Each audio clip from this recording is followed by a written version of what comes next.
Maybe to speak also something more happy and scholarly, you already described the cuneiform tablets and figurine you are presenting also this Saturday, but maybe for the viewer to explain about this King Kudeas cone that is now situated at the University of Tartu Art Museum. Maybe a couple of words, why is this donation and 4,150-year-old cuneiform cone, why is it significant, and what is written there? Yeah, so to explain to the viewer our oldest object in our university. If you look at it, you see actually that the part is missing. You have to.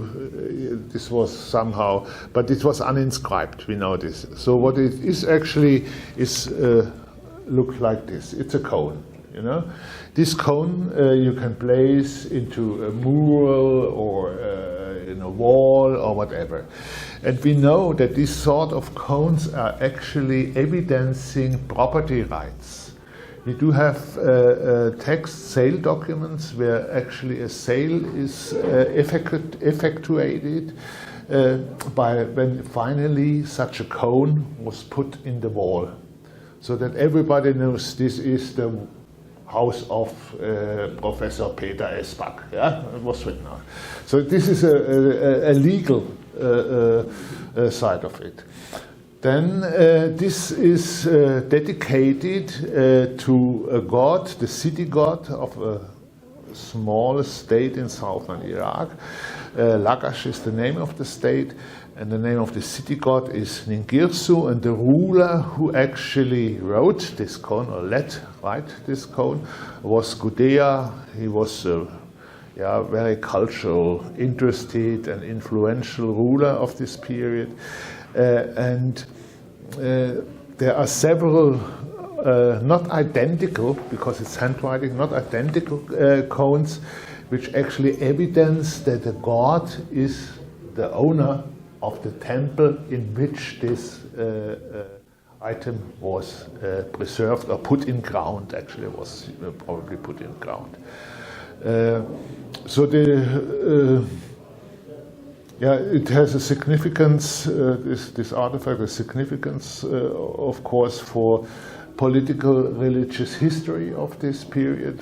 The more information we can collect about this god, about the temple, and about the ruler, the better are our reconstruction models, or historically speaking. And of course, in my point of view, it also has an aesthetic quality. So this is, this is the basic information connected with this item. The other items here, they are fragments. So this is, I cannot really, they are from the first millennium.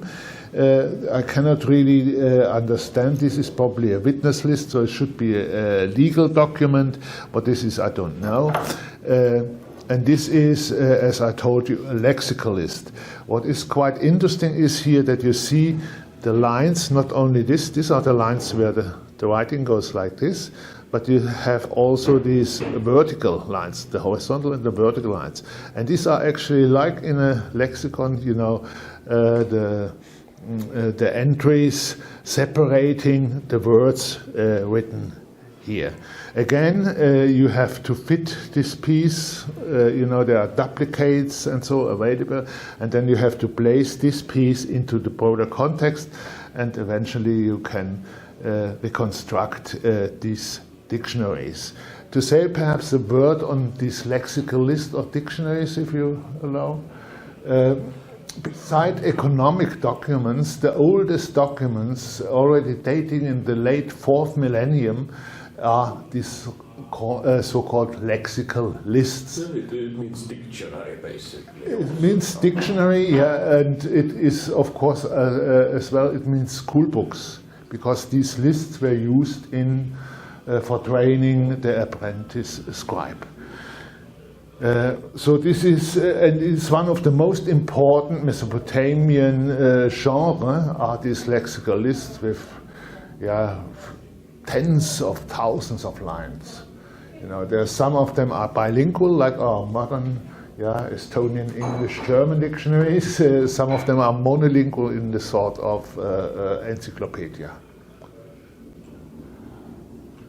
So this one, perhaps this is not a written artifact.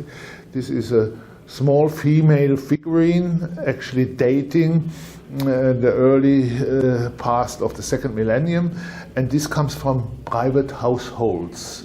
This, we have several hundreds of them excavated or found in private buildings, and we know that they are made from a mold.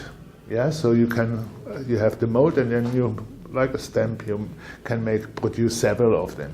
The precise function of these figurines is not really clear. It has something to do with, let us say, the female role in the household. Perhaps it relates to adolescent girls, which had a certain celebration. It was offered for them as a kind of remembrance of the event, or perhaps it has also a votive side, let us say a small chamber altar. So there's a lot of discussion going on of it.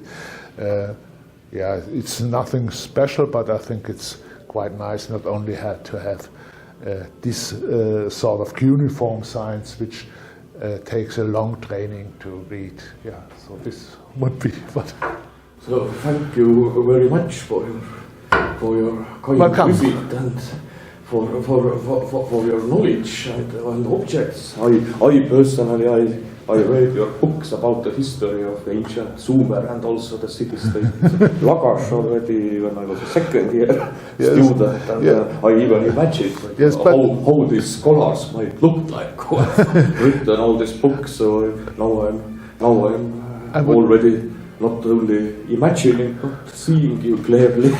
I would like to have a final sentence from my side, is that I'm most grateful for this friendship extended to not only me, but to other colleagues, Austrian colleagues, a lot of them, groups we are meeting, by our Estonian colleagues. It's fantastic that this sort of international cooperation really works. It's not in the paper, it's in our heart, I would say. And I thank you so much for all these nice times we had together when you invited me to Lebanon, here in Tartu. So this is, for me, it's being a bit sentimental. It's really a great thing. So thank you for this. Like always, great to be in Austria, and hope you see soon back when you leave.